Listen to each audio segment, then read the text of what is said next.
Hi guys, welcome to The Sales Way, a podcast for those working in B2B sales enablement and leading B2B sales teams. In each episode, we're going to be sharing simple how-to guides and straightforward actionable insights to help you create more success across your sales enablement activities. Let's get started.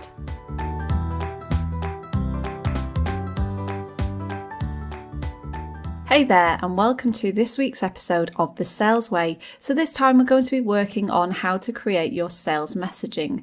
So in the last episode, we worked through a sales messaging hierarchy, looking at the different ways you can tailor your sales messaging to fit different industries and different buyer roles. And this time I'm going to be sharing with you a simple framework for creating your sales messaging. And this messaging will form the basis of all your content, all of your sales messaging, your sales training, presentations, etc. So it's a really useful exercise to go through if you feel like you're not quite getting it with your current sales messaging. So let's get started. There are 7 sections and we're just going to briefly go through each area. So the first section is what organizations are you targeting? So you might be targeting the education sector, but let's get really specific about the types of organizations you're targeting within that sector. So are you targeting schools, or are you targeting colleges or universities? Are you targeting a particular type of university, perhaps one that's well known for focusing on technical subjects, or perhaps you're targeting a university that is a traditional red brick university with certain characteristics? So let's be really specific about who you're targeting so you can tailor your messaging to fit that specific customer. The second section is on what job roles are you going to be focusing. So the CEO is likely to have different drivers and focus areas than the IT director. So for this section, we want to talk about what job roles you're focusing on, and for each job role, what are their focus areas? So what are they interested in? What are they concerned about? What do they want to change? All those useful bits of information that will help you tailor your messaging. The third section is your challenges. So what are your customers' organizational challenges? And also let's break it down into what are the challenges that each of those individual job roles that you talked about earlier are facing. What are your customers' CEO challenges? What are your customers' IT director challenges? The fourth section is what are the endpoints that your customer is trying to get to? So for instance, what does a successful endpoint look like for your customer? Is it that if they're a university, they want to focus on offering more courses virtually and digitally, or perhaps they want to expand their brand across the globe? So what are those objectives that they're working towards? And section 5, how does your product then align to these challenges and objectives? So for instance, if you've listed out 5 challenges, you want to write a sentence to say how your product aligns to each of those 5 challenges, and then what it enables the customer to do. So what endpoint or objective that it enables your customer to achieve. And the 6th section is keywords. So we can look at this from 2 perspectives. So the first one is from your SEO perspective. So what keywords do you want to be targeting in your content, in your sales messaging, and in your marketing with regards to this sales messaging that you're working on? And secondly, what keywords do you need to use in your content, such as industry terminology, to ensure that your sales messaging is resonating with your customers?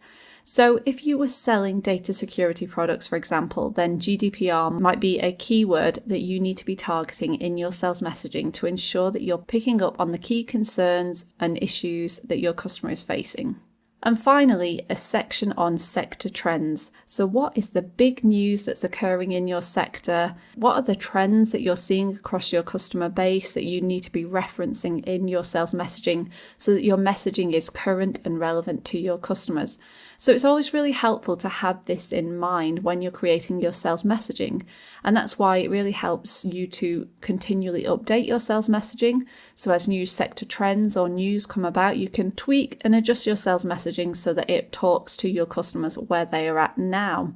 So this messaging is going to form the basis of your articles that you're writing, your sales presentations, your sales messaging in your product briefs and your brochures, and your content and sales training. So it's really important to go back and have a think about your sales messaging and have a look at, does it stand up across all these different areas? Do you have answers for each of those different sections?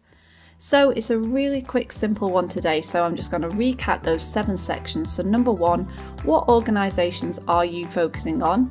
2, what job roles within those organisations are you going to be targeting? 3, what are the challenges that your organisation and those job roles are facing?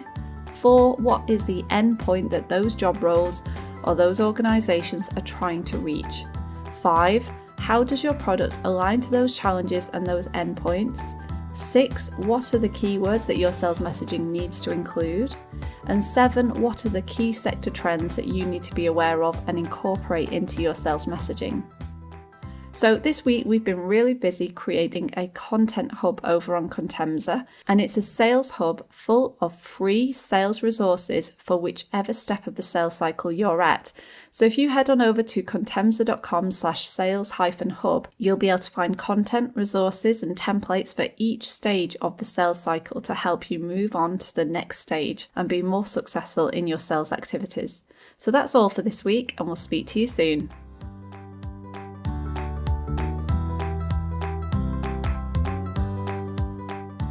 You've been listening to The Sales Way, brought to you by Contemsa. To carry on listening, head on over to thesalesway.com to find more episodes.